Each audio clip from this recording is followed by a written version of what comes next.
제가 요즘 현대사회에서 느끼는 이건 정말 지옥 갈 것 같다. 신께도 구제받지 못할 범죄가 있다면 저는 그 중에 하나가 무고라고 생각합니다. 압수수색 한번 당하면 인생이 절단납니다. 그러면은 무고죄의 대부분의 결론은 증거불충분이에요. 그러니까 무고죄를 고소하기가 쉽죠. 저는 좀 그래서 무고의 구속권을 좀 바꿔야 되는 거 아니냐. 진짜 사람들 피폐하게 만드는 범죄가 너무 많잖아요. 뭐 사기 사건은 그 사람한테 도저히 회복할 수 없는 경제적인 피해를 입힐 거고, 성범죄 사건은 어때요? 그 당한 사람의 인생을 완전히 송두리째 파괴해버리죠. 폭행, 상해 이런 건 어떨까요?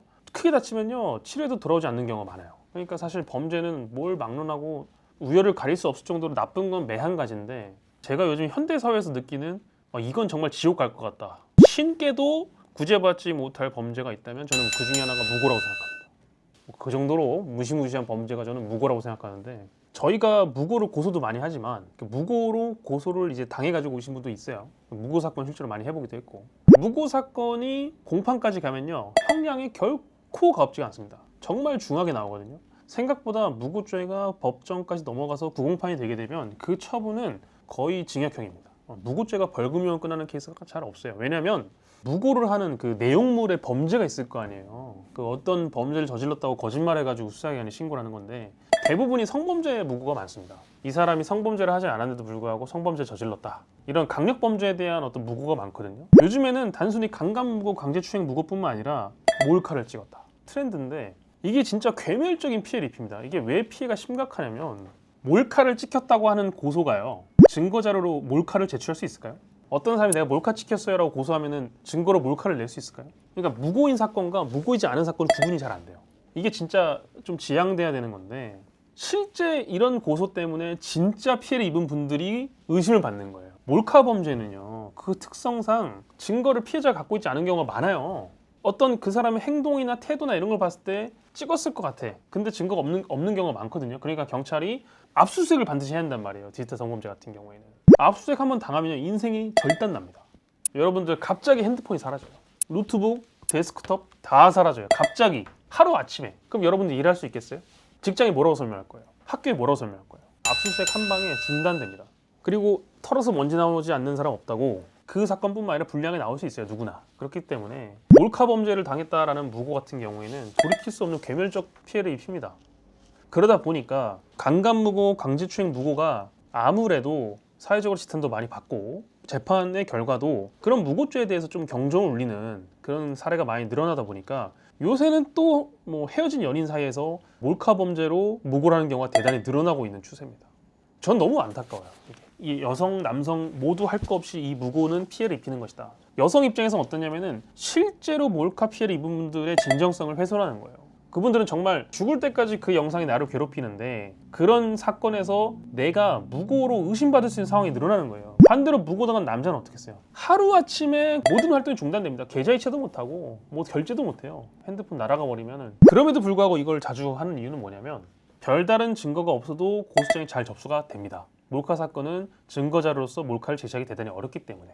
그리고 이럴 수가 있어요. 연인 간에 촬영하는 경우도 있을 거예요. 아마 동의하에 촬영하신 분도 있을 거란 말이에요. 근데 그 영상의 내용만 가지고 동의를 했는지 아닌지 알 수가 없는 경우도 있어요. 쉽게 말해서 영상이 존재한다는 거는 상호 동의하에 찍었잖아요. 만약에 영상을. 그러면 뭐 둘 다 그 영상이 존재한다는 걸 알고 있다는 거잖아요. 그렇기 때문에 일단 압수수색하면은 그 영상은 나올 가능성이 매우 높습니다.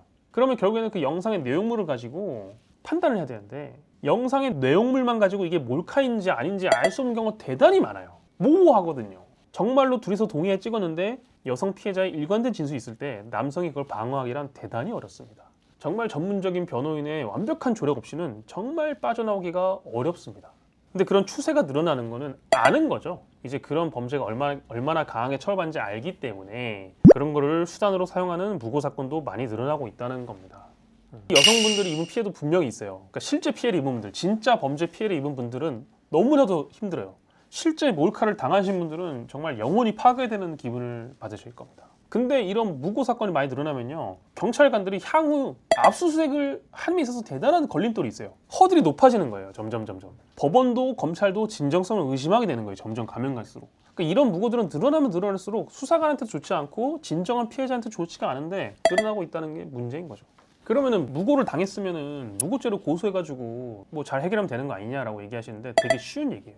그 사람을 무고죄로 처벌하기 위해서는 내가 일단은 무혐의를 받아야 되는 게 첫 번째고요. 엄청난 기간이 소요되고 비용도 어마어마하게 들어가고 그냥 육체적 건강, 정신적 건강 다 버려요. 그 허들을 다 통과한 다음에 그 사람이 허위 사실인 걸 알고 있었다는 걸 입증을 해서 고소를 해야 되는데 공판에 넘어가면 형량은 되게 세게 나온다 했죠. 반대로 그 단계까지 가는 경우가 대단히 드뭅니다. 무고죄가 실제로 저희가 사건을 해보면은 10건 뭐 하면은 한 건, 두 건 이제 혐의가 인정될 정도로 입증이 대단히 어려워요. 무고죄도 고의가 있어야 되는데 무고를 한 사람이 혹시 그럴 수도 있으니까 고소했다라는 주장을 했을 때 그런 의심할 만한 정황만 있었으면은 무고를 벗어날 수가 있는 거예요. 그러니까 아닌 말고가 될 수 있는 거예요. 그러면은 무고죄의 대부분의 결론은 증거불충분이에요. 이 사람이 진정으로 허위라는 걸 알면서도 고소를 했다, 신고를 했다. 증거를 습득하는 케이스가 대단히 드물고 대부분은 증거불충분으로 간다는 얘기입니다. 그러니까 무고죄를 고소하기가 쉽죠. 저는 좀 그래서 무고의 구성요건을 좀 바꿔야 되는 거 아니냐, 판례 경향성을 좀 바뀌어야 된다고 생각하는 사람이에요. 지금 현재는 너무 과도하게 불균형되어 있다. 고소고발을 막 남발하더라도 막을 수 있는 수단이 없어요, 현실적으로. 요즘엔 또 새로운 무고로 학교폭력 관련 무고도 대단히 많습니다. 이것도 어떻게 보면은 사실관계를 밝혀내는 어떤 구조적인 한계가 있기 때문에 자꾸 수단으로 활용이 되는 건데 내가 피해자입니다라고 학교폭력 신고를 해버리면 그냥 상대방 가해자가 돼버려요. 피해 관련 학생, 가해 관련 학생 한번 딱지가 붙어버리면은 그게 회복이 안 됩니다. 그래서 늘 학교폭력 사건 하면은 맛폭이 돼요, 맛폭. 이게 학교폭력으로 내가 피해자성을 한번 주장해버리면은 그 상대방은 그냥 가해자가 돼버리는 거기 때문에 이걸 올바르게 검토해가지고 조사해가지고 돌려놓을 수 있는 수단이 없어요. 끝까지 가서 심의 간 다음에 결정 나와야지만이 불처분을 받아서 내가 무고하다는 걸 밝힐 수가 있는 거지. 교육청의 사전조사 이런 제도가 있긴 하지만 과연 제대로 기능하고 있느냐. 사실 어찌 보면은 그냥 상호 다툼일 수도 있는데 먼저 신고한 사람이 피해자고 늦게 신고한 사람은 가해자가 되는 경우가 많아요. 그러니까 이게 무고라는 어떤 그런 절차를 수단으로 이용하는 관행이 비단 성인들뿐만 아니라 아이들 사이에서도 있다는 거죠. 성범죄 무고도 심각하지만 학교폭력 무고도 대단히 심각하다. 이런 것들은 조금 제도적으로 보완을 해야 되는 것이 아니냐 이런 생각을 좀 갖고 있어요. 그래서 제가 이 일을 하면 할수록 억울한 사람들이 너무 많다는 생각을 해요. 피해자도 억울하고요, 가해자도 억울합니다. 그 억울한 상황 속에서 제대로 된 조력을 받지 못한 경우가 태반이고요. 그리고 너무 잘못된 정보가 많아요. 그래서 항상 그럴수록 저는 초동 조치의 중요성을 강조를 합니다. 초창기에 제압을 해야 된다, 사건은. 너무 많이 진전된 다음에 전문가를 찾거나 너무 많이 진행된 다음에 대응을 하게 되면 돌이킬 수 없는 경우가 많아요. 제가 말하는 초기 단계는 수사 같은 경우에는 막 입건된 직후, 압수수색 직후고요. 뭐 학교폭력 사건이라면은 처음 신고가 접수되고 진술서를 접수하기 직전, 이때가 골든타임이라고 불리는 게 괜한 얘기가 아닙니다. 나는 정말 당당하니까 이런 마음으로 대응하시다간 정말 큰일 납니다. 참 각박한 세상인데 어쩌겠습니까? 제도가 그런 것을. 스스로 휘말렸으면 적극적으로 대응할 필요가 있다. 알아서 잘 무고함이 처리된 경우는 많이 없습니다. 꼭 어려운 일이 생기시거나 곤란한 일이 생기면 전문가의 조력을 받으시고 초기에 잘 대응을 하셔가지고 빠져나오거나 할 수 있도록 하시면 좋겠습니다.